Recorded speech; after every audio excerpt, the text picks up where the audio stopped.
Bismillahirrahmanirrahim. Assalamualaikum warahmatullahi wabarakatuh.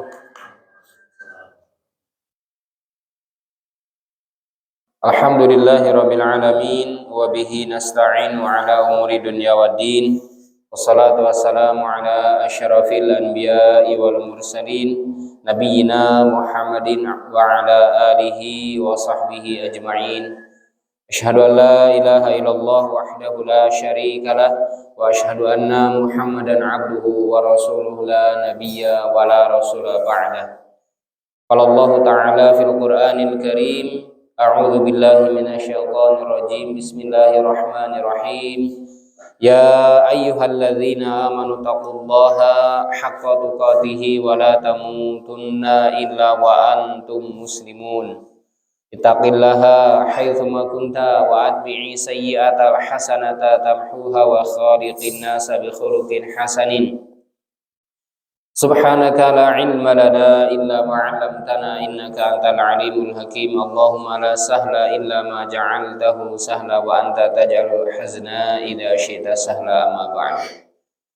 Masyarul muslimin, jamaah salat subuh dan juga jamaah majelis taklim menjelang syuruk, kajian syuruk yang dimuliakan Allah Subhanahu wa taala.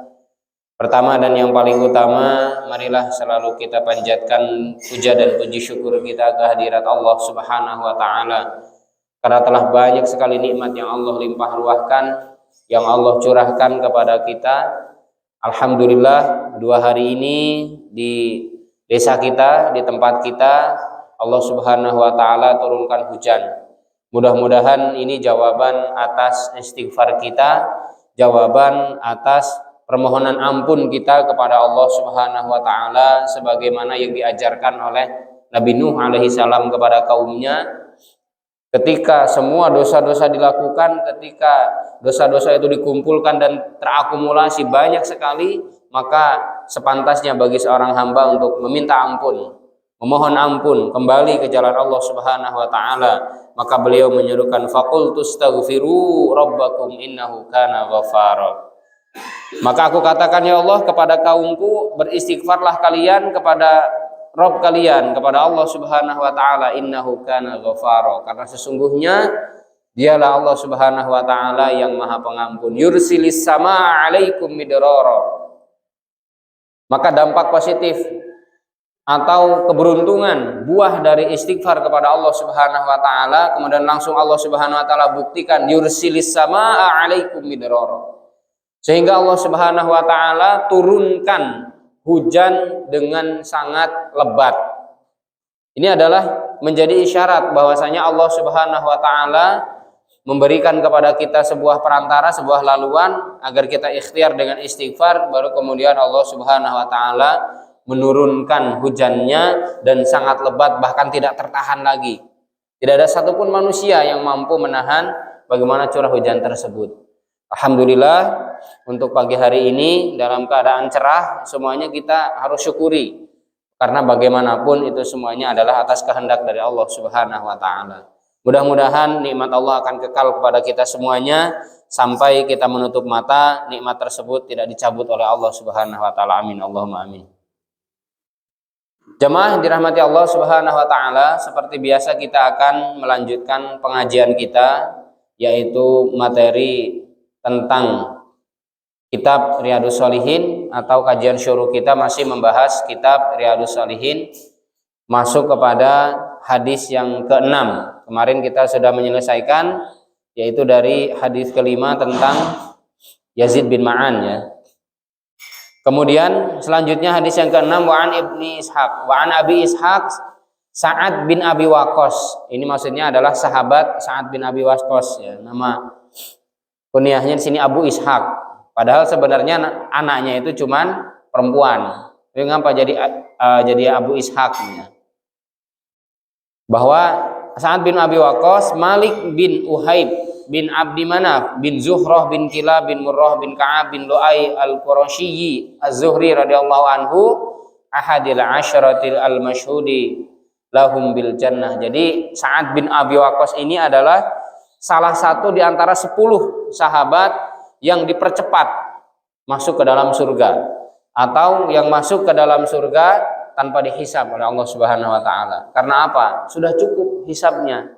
Sudah cukup bukti-bukti di hadapan Allah Subhanahu wa taala bahwa Sa'ad bin Abi Waqqas ini salah satunya layak untuk langsung masuk ke dalam surga. Sa'ad bin Abi Waqqas itu pemanah ulung.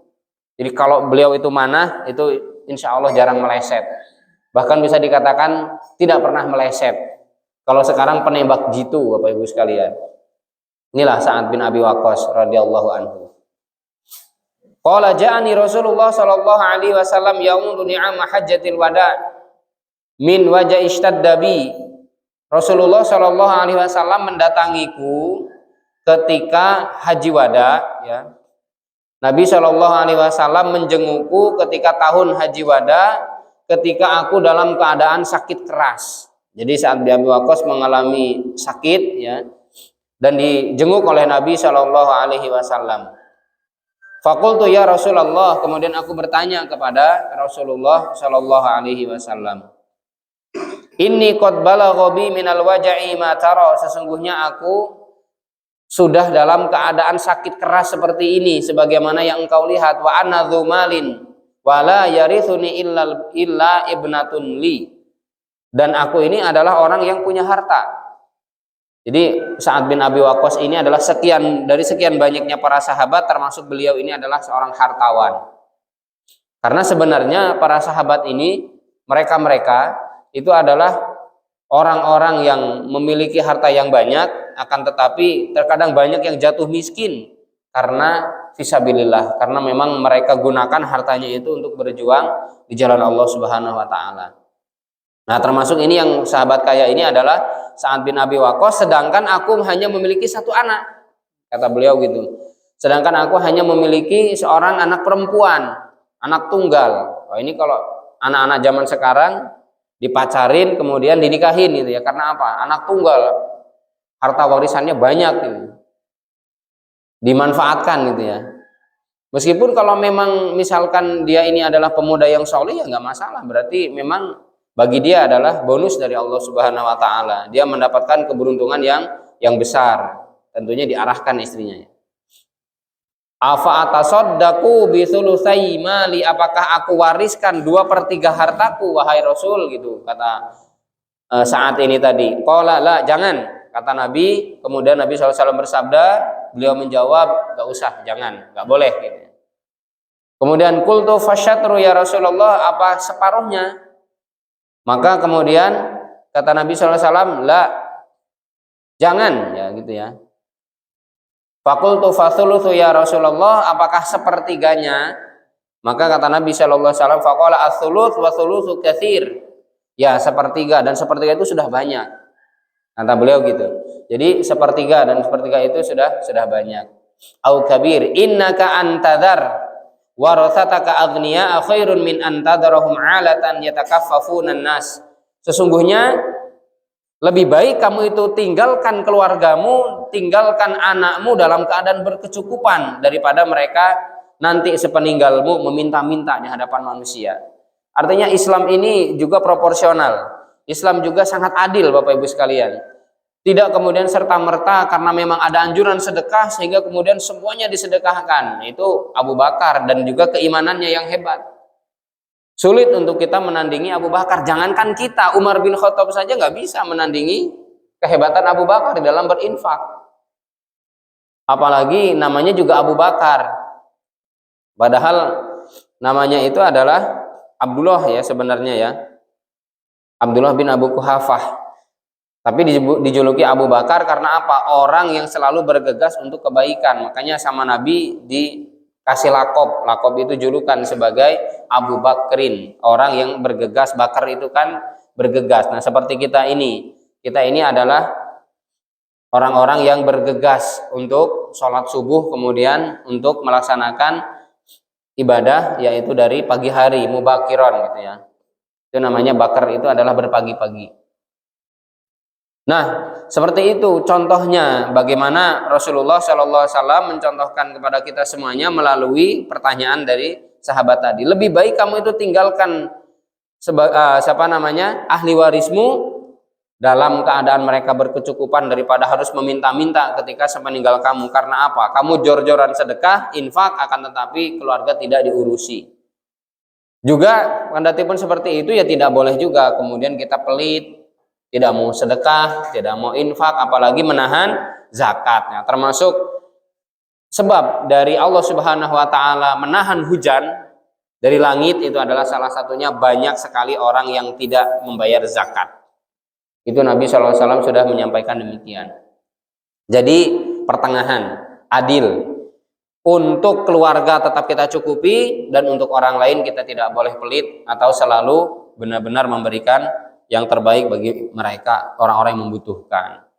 Wa innaka lan tunfiqu nafaqatan tabtaghi biha wajhallahi illa ujirta 'alaiha hatta ma taj'alu fi imra'atik. Sesungguhnya ketika nafkah yang kau berikan dan itu untuk mengharap ridho Allah Subhanahu wa taala. Jadi nafkah ini para bapak-bapak sekalian, kita semuanya kaum laki-laki, yang kata Allah ar-rijalu qawwamuna 'alan nisa bima faddalallah ba'duhum 'ala ba'din wa bima anfaqu. Dan sesungguhnya laki-laki adalah derajatnya di atas wanita karena Allah Subhanahu wa taala lebihkan atas mereka di atas sebagian yang lain, kemudian terhadap apa yang dinafkahkan. Jadi kalau bahasanya Ustadz Adriano Rusfi, bahwa laki-laki itu punya wibawa. Laki-laki suami itu punya wibawa, ayah itu punya wibawa. Termasuk kalau pegang uang itu jangan semuanya dikasih ke istri. Supaya apa? Supaya anak ini betul-betul menghargai wibawa kita. Ketika mau jajan atau bahkan mungkin ada sesuatu hal yang memang dibutuhkan dan besar yang harus dikeluarkan, harus merogoh kocek yang agak banyak gitu. Bilang dulu ke ayah, bilang dulu ke bapak, bilang dulu ke abi, bilang dulu sama papa gitu. Kenapa seperti itu? Karena apa? Karena papa punya wibawa, dompetnya tebal. Gak apa-apa dompetnya tebal, penting isinya juga karena diisi gitu. Bukan semuanya kartu-kartu. Artinya apa, Bapak Ibu sekalian? Memang betul istri adalah bendahara kita di rumah, akan tetapi berikan secukupnya dan berikan jatah kompensasi untuk mereka untuk ibu-ibu. Karena apa? Karena sudah memasak, mengepel, mencuci, kemudian melayani suaminya, melayani keluarga dengan sepenuh hati. Maka setelah itu baru kita tetap pegang uang untuk apa? Ketika anak minta, mintanya ke abi, mintanya ke ayah, mintanya ke bapak. Akhirnya kita memiliki wibawa. Nah, ketika nafkah ini untuk lillah atau nafkah ini karena Allah Subhanahu wa taala, karena mencari ridho Allah Subhanahu wa taala, maka itu adalah bagian dari tunfiqo. Di sini adalah bagian dari sedekah, bagian dari seolah-olah infak gitu ya. Ujirta 'alaiha, maka pasti kamu akan diberi ganjaran oleh Allah Subhanahu wa taala hatta mataj'alu fi imra'atik, sampai apa yang disuapkan ke mulut istrimu itu adalah bagian dari sedekah. Kalaupun misalkan mau suap-suapan juga boleh, nggak apa-apa. Rasul itu romantis. Rasul itu sangat romantis sekali dengan Ibunda Aisyah radhiyallahu anha. Bahkan dalam riwayat beliau ini dengan Ibunda Aisyah bahkan sampai mandi pun satu bak gitu ya, dalam satu bejana. Dan apakah boleh dalam Islam? Ya justru itu dianjurkan, bagian dari keromantisan. Nah maka dalam hal ini jangan dianggap itu hal yang tabu. Mungkin kita belum paham tentang ilmunya. Wah udah malu gitu, banyak anak-anak, ya timingnya dong harusnya, waktunya yang harus di setting gitu ya. Aki nini juga nggak apa-apa kita romantis gitu ya. Karena apa? Karena ini adalah bagian dari ajaran Islam. Islam itu mengajarkan keharmonisan. Islam itu mengajarkan kasih sayang. Islam itu mengajarkan kelembutan. Tapi juga jangan lupa Islam juga memang mengajarkan ketegasan. Tegas kepada apa? Kepada kekufuran dan juga kepada kezaliman dan kebatilan. Jamaah yang dirahmati Allah, faqal, kemudian qala qultu ya Rasulullah ukhallafu ba'da ashabi, apakah aku ketinggalan gitu ya. Sampai dikatakan barangkali sekalipun engkau ditinggalkan gitu ya. Qala innaka lan tukhallafa ta'mal amalan tabtaghi bihi wajha Allah illa izdatta bihi darajatan wa rif'atan. Enggak, kamu enggak ketinggalan. Karena apa? Ketika kamu melakukan satu hal yang memang itu adalah untuk ridha Allah Subhanahu wa taala, mencari wajah Allah Subhanahu wa taala. Jadi mencari wajah Allah Subhanahu wa taala ini memang wajah yang memang betul-betul wajah. Karena nanti orang-orang beriman, Bapak Ibu sekalian, pasti akan menyaksikan dengan mata telanjang, dengan mata kepala kita sendiri. Kalau kita orang-orang yang beriman dan dihadiahi surga oleh Allah Subhanahu wa taala, bisa melihat wajah Allah Subhanahu wa taala ketika Allah awalnya menghijab, menutup dulu, kemudian Allah menyingkap hijabnya tersebut dan tersingkaplah kemuliaan Allah Subhanahu wa taala yang penuh dengan keagungan, penuh dengan keperkasaan dan juga penuh dengan kesempurnaan. Dan ini hanya akan dilihat oleh orang-orang yang beriman. Maka salah satunya nafkah yang kita berikan kepada istri dan anak kita liridaillahi ta'ala, untuk mencari ridha Allah Subhanahu wa taala. Sekecil apapun yang kita berikan, ibu-ibu, Bu. Halo Bu. Nafkah yang diberikan oleh suami, terima Bu apa adanya Bu. Jangan tahu-tahu suaminya datang-datang bawa sulak atau bawa pengebuk kasur. Mana Pak duitnya Pak? Cuman bawa 10.000 misalkan. 10.000 menang naon Pak ayeuna belanja gitu. Dapat apa sekarang itu belanja dengan duit 10.000 gitu, atau mungkin 50.000 saja, itu masih gerundel misalkan. Masih banyak pertanyaan misalnya. Nah, ini supaya suami ibu ini, supaya para suami ini ikhlas lillahi ta'ala, maka yang menerima pun harus dengan keikhlasan. Semuanya harus dilalui dengan yang namanya jalan ikhlasnya. Karena terkadang suami akhirnya tidak ikhlas karena apa? Karena istrinya merasa tidak cukup. Karena istrinya merasakan bahwasanya kurang wae gitu ya. Selalu merasa berkekurangan, atau bahkan mungkin selalu seolah-olah merasa terzolimi, beda dengan tetangga-tetangga yang lain. Dibanding-bandingkan dengan tetangga gitu ya. Ya beda. Kualitas hidup manusia itu sebenarnya hanya ditentukan dengan ketakwaan, bukan dengan kantongnya. Bukan karena tebalnya kantong, atau mungkin bukan karena kedudukannya di hadapan manusia. Nah, maka dalam hal ini perlu dipahami Bapak Ibu sekalian ya. Jadi si suami ridho dan istri juga meridhoinya. Jangan sampai suami sudah benar-benar ikhlas, kerja keras, banting tulang, keringatnya bercucuran, kerja di sawah, dagang, kerja di kantor, semuanya sudah dicurahkan untuk keluarga dalam rangka mencari ridho Allah Subhanahu wa taala, yang di rumah malah kurang menerima. Ini yang harus kita seimbangkan. Jadi konsep balance itu ya, di dalam hidup keluarga itu harus senantiasa kita rajut, harus senantiasa kita bentuk dan kita bangun. Bahkan ini Sa'ad bin Abi Waqqas ini takut ketinggalan. Ini para sahabat ini kalau di dalam beramal soleh, mereka ini selalu berlomba-lomba pokoknya. Tidak pernah mereka ini pengen ketinggalan oleh saudaranya, meskipun semuanya ini adalah sesuai kemampuan masing-masing. Karena apa? Illa izdatta bihi darajatan wa rif'ah. Maka Allah Subhanahu wa taala akan menambah kepadamu derajat dan juga kedudukan. Allah Subhanahu wa taala akan mengangkat kedudukanmu di sisinya. Wala'allaka an tukhallafa hatta yantafi'a bika aqwamun wa yadurra bika akharun. Kemudian di dalam hal ini, tetapi nantinya ada beberapa kaum yang dapat mengambil kemanfaatan darimu, dan ada kaum lainnya yang mendapat mudarat lantaran dirimu. Artinya memang semuanya ini harus imbang tadi. Jadi suatu ketika bisa juga kalau kamu habiskan hartamu untuk anakmu, dipakai poya-poya, kamu tidak ada bagian dari orang lain. Tapi kalau kamu juga tinggalkan untuk anakmu sesuatu hal yang mungkin berkekurangan, kamu habiskan semuanya harta kamu untuk fisabilillah, itu juga akan menjadikan menderita anakmu. Maka semuanya ini sudah ada porsinya. Islam adil Bapak Ibu sekalian. Zakat Bapak Ibu sekalian, kalau itu zakat mal, maka dari sekian miliar itu, apa mungkin kalau zakat mal dari sekian miliar, kalau udah miliaran naik ke sana, berarti zakatnya sudah 5%. Enggak ada, tetap 2,5%.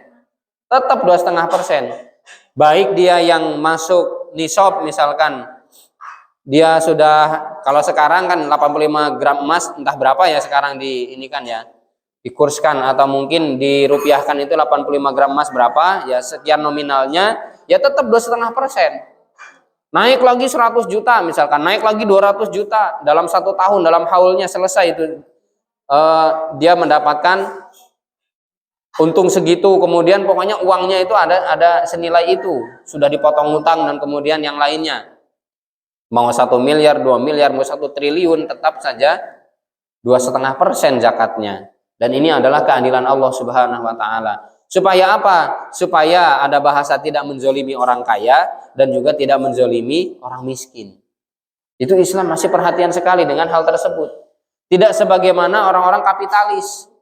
Tidak sebagaimana mereka-mereka yang menganggap bahwasanya mereka ini adalah orang-orang yang dermawan, padahal ternyata tidak sesuai dengan aturan fitrah dari apa yang telah Allah Subhanahu wa taala gariskan. Maka dalam hal ini juga sama tadi. Kemudian di sini ada doa, Allahumma amdi li ashabi hijratahum wa la taruddahum ala aqabihim. Ya Allah, sempurnakanlah pahala untuk sahabat-sahabatku dalam hijrah mereka itu, dan janganlah engkau balikan mereka pada yang semula. Lakinil ba'su Sa'du ibnu Khawlah yarthi lahu Rasulullah sallallahu alaihi wasallam an mata bi Makkah, muttafaqun alaih. Kemudian akan tetapi yang miskin rugi itulah ialah Sa'ad bin Khawlah. Rasulullah SAW merasa sangat kasihan padanya sebab matinya di Mekah. Hadis riwayat muttafaqun alaih. Bapak Ibu jamaah yang dirahmati Allah Subhanahu wa taala, hadisnya cukup panjang. Ya mungkin ini satu pembahasan saja yang bisa kita bahas pada pagi hari ini, dan ini juga banyak tambahan-tambahan ya, syarah atau penjelasan. Kalau tadi mungkin penjelasan singkat yang diberikan, selanjutnya adalah penjelasan atau intisari hadis yang harus kita kaji. Yang pertama, disyariatkan menjenguk orang sakit. Jadi menjenguk orang sakit ini Bapak Ibu sekalian adalah masyru' atau disyariatkan betul. Mengapa demikian? Ternyata ada manusia yang dipanggil melalui beberapa pintu untuk masuk ke dalam surga. Salah satunya adalah karena menjenguk orang sakit. Siapa itu Bapak Ibu sekalian? Lagi-lagi Abu Bakar. Lagi-lagi Abu Bakar. Ketika Rasulullah selesai sholat subuh, kemudian Rasulullah membalik ke belakang kepada sahabat. Makanya memang kalau Rasulullah itu selesai sholat, kadang beliau membalik ke kanan, ya menghadap ke kanan. Kemudian terkadang juga beliau membalik ke hadapan jamaah. Itu sunnah sebenarnya dari imam itu ya. Jadi jangan dianggap aneh. Nah, imam teh habis sholat kok suka ngadap ke kanan gitu, atau mungkin membalik ke jamaah. Itu menandakan sholat sudah selesai. Nah, Rasulullah seperti itu lalu langsung bertanya, siapa yang pagi ini sudah menjenguk orang sakit? Para sahabat kan bingung lah, kapan jenguk orang sakit? Wong kita juga baru di ini kok, baru subuhan gitu. Abu Bakar nunjuk, saya Rasul. Oh, yang pertama siapa yang puasa? Siapa yang puasa pada hari ini? Maka Abu Bakar nunjuk saya. Setelah itu yang kedua, siapa yang hari ini menjenguk orang sakit? Saya. Siapa lagi? Abu Bakar lagi. Coba dipanggil melalui berapa 3 pintu. Kemudian yang ketiga, siapa yang pagi ini sudah sedekah? Umar juga bingung, heran. Ini siapa ini? Ini Rasul kita ini baru selesai sholat subuh kok. Kok bisa-bisanya ada pertanyaan yang seperti itu? Aneh. Abu Bakar nunjuk lagi saya. Ketika saya tadi mau berangkat ke masjid, kemudian saya menggendong anak saya, kalau salah Abdurrahman ya. Kemudian dia membawa roti, ada pengemis lewat di dekat masjid ini. Kemudian saya potong rotinya, saya kasih ke pengemis. Masya Allah. Nah, salah satunya di sini adalah menjenguk orang sakit. Karena siapapun ya yang menjenguk orang sakit, maka mereka akan didoakan oleh 70.000 malaikat. Bayangkan. Apa doanya? Doanya adalah la ba'sa tahurun insyaallah. Atau ini juga sambil dipegang yang sakitnya gitu ya, kalau dia adalah mahram kita. Atau Allahumma rabbanas adhibil ba'sa ishfi anta syafi la shifaa illa shifauka shifaan la yughadiru saqama. Baru la ba'sa tahurun insyaallah, atau minimal paling singkat saja. Yang penting doa ini dibawa. Ketika menjenguknya kita menggunakan bahasa syafaqallah syifaan ajilan. Itu kalau kepada laki-laki. Kalau kepada perempuan syafaqillah, kalau langsung ke orangnya, langsung ke objeknya. Kalau mendengar kabar Oh si fulanah sakit, syafahallah. Pakai domir ha. Oh si fulan sakit sehingga tidak bisa sholat berjamaah, sholat subuh untuk hari ini, syafahullah. Semoga Allah menyembuhkannya syifaan ajilan, dengan kesembuhan yang segera. Atau bahkan ini dijenguk. Makanya memang kita sebagai satu kesatuan Bapak Ibu sekalian, di dalam jamaah ini tidak boleh kita tidak memiliki rasa kepedulian. Termasuk kas masjid yang dikumpulkan, kita sebagai takmir ini bertanggung jawab dunia akhirat terhadap penggunaannya atau terhadap kemanfaatannya. Salah satunya adalah ya kemarin alhamdulillah kas kita juga kita pakai untuk menjenguk orang sakit. Lah apa harus jamaah kita? Enggak harus. Orang yang berada di lingkungan musola ini juga tidak masalah. Lalu bagaimana mereka dengan yang non muslim? Ya enggak masalah, dijenguk. Karena apa? Mereka juga memiliki hak tetangga. Kata Nabi SAW, hak tetangga itu ada 3. Ada jarun muslimun, jar muslimun qaribun, tetangga yang muslim dan dia dekat. Lahu hakul jiwar, walahu hakul islam, kemudian wahakul qarabah. Dia memiliki hak tetangga, dia memiliki hak Islam, dan juga hak kekerabatan.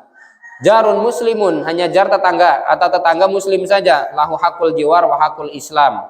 Dia memiliki hak bertetangga, hak tetangga, dan juga hak karena Islamnya. Wajarun kafirun, kemudian jar yang non muslim, maka dia memiliki lahu hakul jiwar, maka dia memiliki hak ketetanggaan. Sehingga orang-orang beriman juga dianjurkan ketika memang ada tetangganya yang sakit dan dia non muslim untuk menjenguk. Ketika itu Nabi Shallallahu Alaihi Wasallam memiliki seorang pembantu Yahudi, seorang pembantu yang Yahudi. Kemudian dia selalu melayani Nabi di dalam setiap keperluannya. Sehingga kemudian Rasulullah SAW datang ke rumahnya untuk mengislamkan. Ini Nabi itu Bapak Ibu sekalian, cuman dilihat wajahnya saja itu orang sudah masuk Islam. Masya Allah, coba bayangkan. Tapi ini jangan ditiru-tiru ya. Kemudian wajah kita dibuat seperti itu ya, nggak bisa dengan melihat Syama'il Muhammadiyah itu seperti apa sih Syama'il Muhammad itu, atau dalam kitab Syama'il Muhammad Nabi itu seperti apa, ditiru-tiru ya nggak bisa, beda ya. Kemuliaan Rasulullah dengan manusia biasa itu berbeda. Beliau manusia biasa akan tetapi diistimewakan dengan sebagai Rasul. Nah suatu ketika Rasulullah menjenguk kepada si anak Yahudi ini tadi, bahkan beliau mengatakan berislamlah kamu gitu. Nah masuk Islam saja gitu. Karena orang tuanya percaya ketika dia masuk Islam akan lebih baik nasibnya. Karena orang tuanya percaya kalau si Yahudi ini tadi, anak Yahudi ini tadi ketika masuk Islam diajak oleh Nabi SAW akan lebih baik nasibnya nanti. Maka kata bapaknya ketika anaknya natap ke bapaknya, Pak, saya suruh masuk Islam gitu. Isyarat tapi ya, karena panas badannya ya, menggigil ya. Maka Islamlah kata bapaknya. Gak apa-apa kamu Islam. Akhirnya anak ini menjadi Muslim. Ketika siapa? Rasulullah menjenguknya, kemudian Rasul juga mendoakannya dan mengajarkan tentang tauhid. Artinya adalah meminta kepada si anak itu tadi, karena Nabi juga sudah sangat terbantu sekali. Nabi ingin membantu menyelamatkan dia dari jurang api neraka. Nabi ingin membantu menyelamatkan dia dari ketergelinciran ketika dia di dunia maupun nanti bahkan di akhirat, sampai kemudian dia masuk Islam. Salah satunya. Bisa jadi Bapak Ibu sekalian, tetangga kita yang non muslim karena akhlak baik kita, karena perilaku baik kita kepada mereka, sehingga mereka yang kemudian akhirnya luluh hatinya menjadi orang beriman. Dia masuk ke dalam agama Islam. Karena apa? Karena memang itulah apa yang diajarkan oleh Allah Subhanahu wa taala, itulah apa yang diajarkan oleh Rasulullah Shallallahu alaihi wasallam. Termasuk dalam hal ini adalah menjenguk orang yang sakit. Jadi ketika sudah terdengar kabar, oh si fulan sakit, si fulan ini sakit, langsung kita langsung merespon. Kapan ya kira-kira jamaah atau minimal perwakilan jamaah dari takmir menjenguk. Karena apa? Ini luar biasa. Ini efeknya atau syiarnya ini Masya Allah sangat-sangat terasa sekali.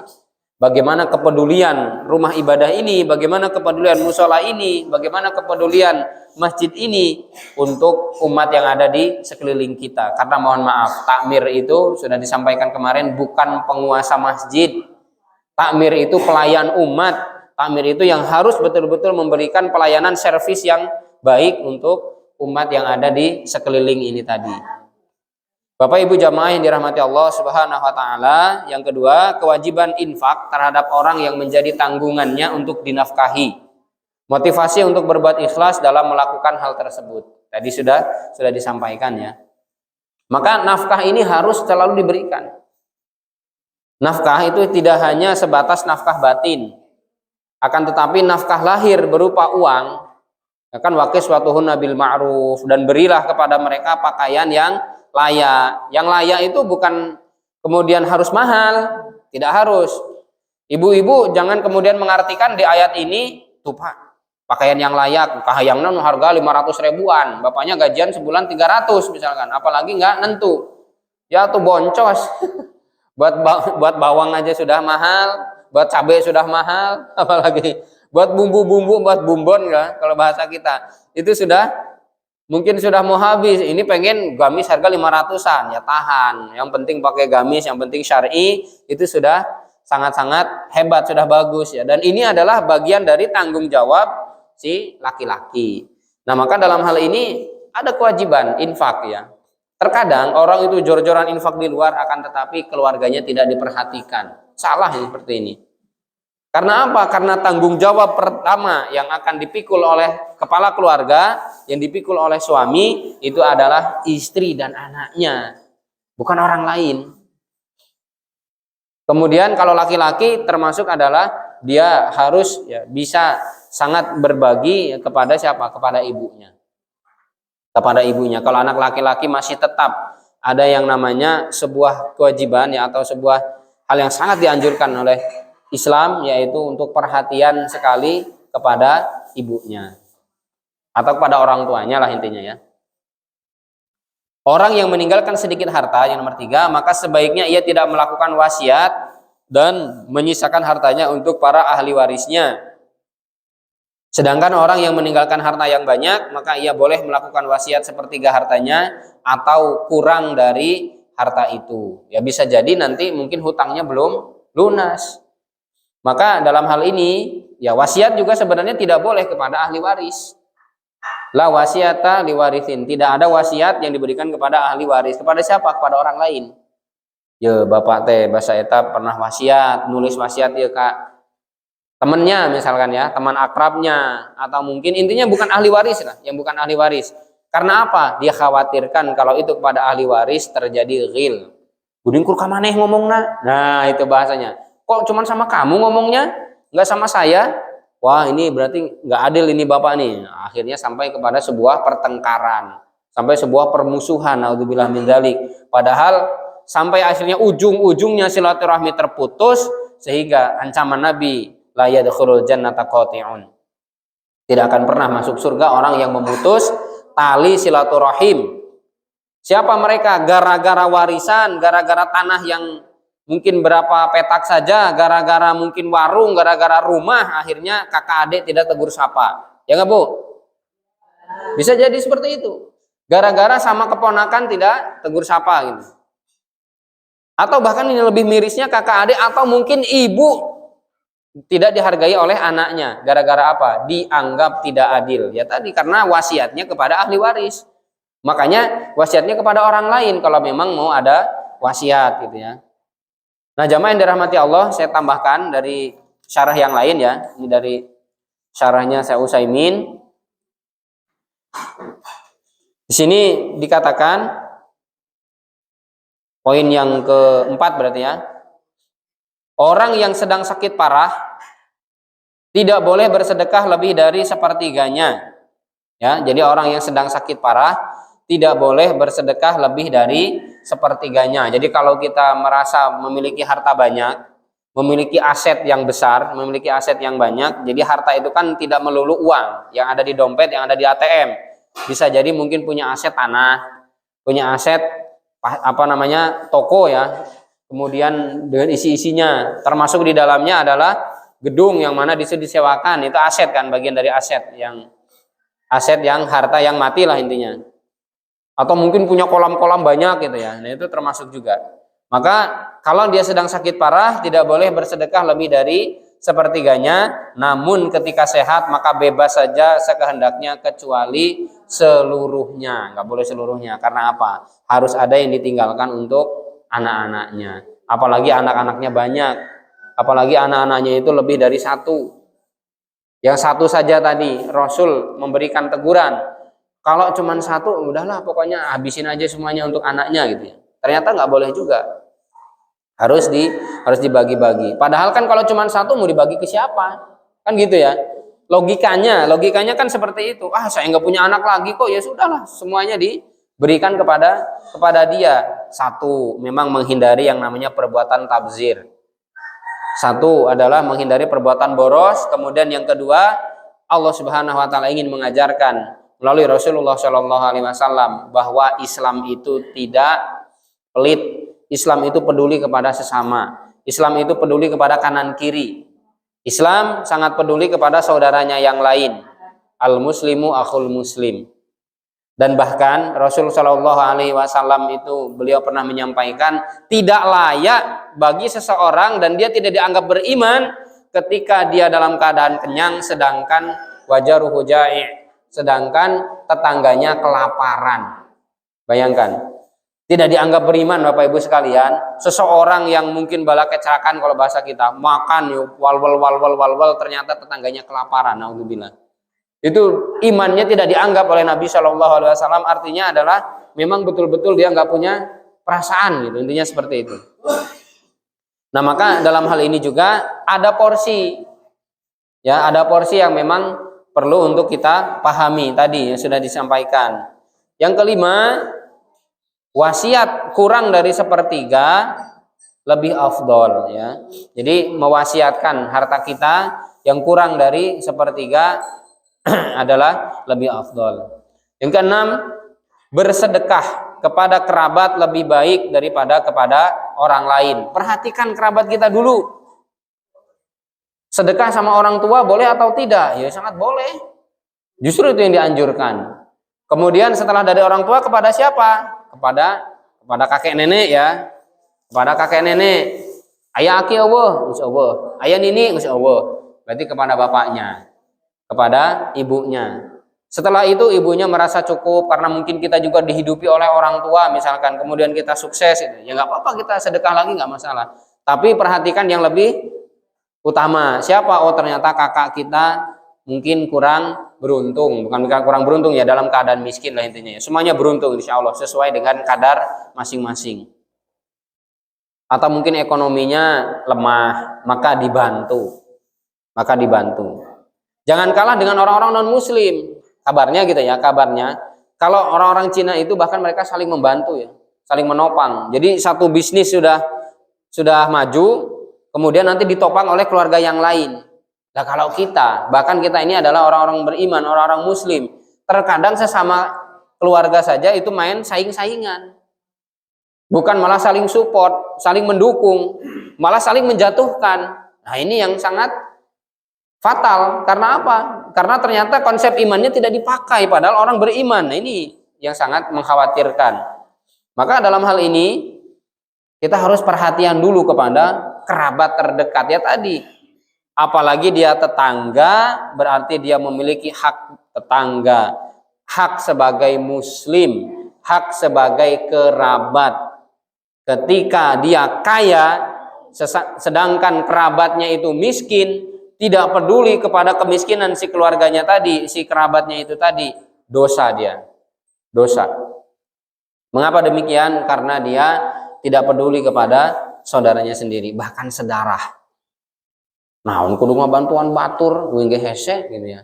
Ngapain saya harus bantu orang lain sedangkan saya aja susah. Saya saja merintis usaha ini dengan susah payah, dengan jerih payah saya, bahasanya seperti itu. Dia tidak sadar kalau Allah Subhanahu wa taala yang memberikan. Dia tidak menyadari bahwasanya semua jalan-jalan itu Allah Subhanahu wa taala yang meluaskan, melapangkan, sehingga ketika Allah Subhanahu wa taala perintah untuk menatap kepada orang lain, menatap kepada siapapun mereka yang ada di sekelilingnya, dia kemudian menutup matanya. Teka tingali ini ya. Saya nggak ngelihat. Seolah-olah demikian. Padahal ternyata ada kerabatnya yang sangat membutuhkan. La haula wala quwata illa billah. Ini harus kita pahami Bapak Ibu sekalian.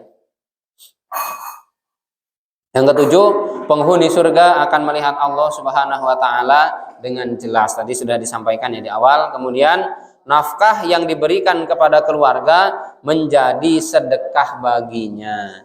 Nah, tadi juga sudah kita bahas bahkan panjang lebar bahwa setiap nafkah kita, jadi Bapak Ibu sekalian, terkhusus bapak-bapak, terkhusus untuk kita kaum laki-laki, ketika kita anggap nafkah yang diberikan itu adalah bagian dari sedekah, sedangkan mungkin kita ini bukan ahli sedekah, ini sudah sangat luar biasa.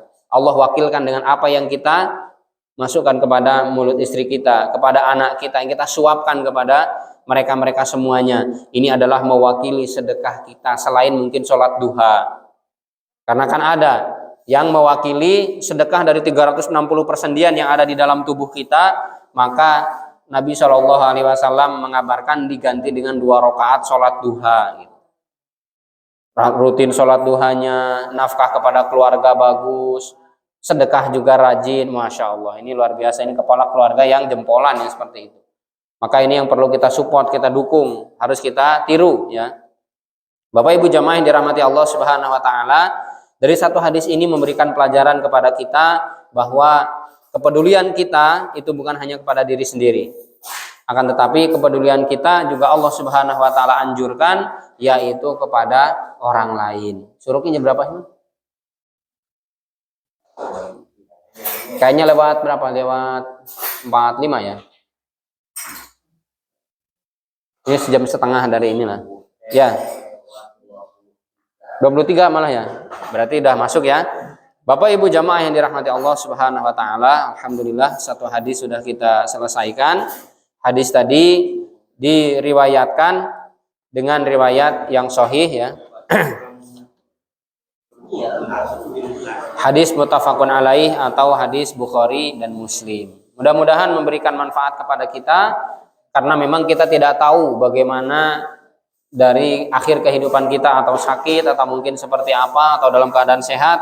Yang penting kita semuanya dalam keadaan apapun berbekal dengan ilmu agama yang cukup. Maka salah satu ikhtiar, upaya yang kita lakukan adalah untuk selalu menimba ilmu agama. Baik, kita tutup, kita akhiri dulu kajian syuruk pada pagi hari yang penuh berkah ini dengan membaca hamdalah alhamdulillahirabbil alamin. Saya kembalikan kepada pembawa acara untuk ditutup dan juga acara selanjutnya. Billahi taufik wal hidayah. Wassalamualaikum warahmatullahi wabarakatuh.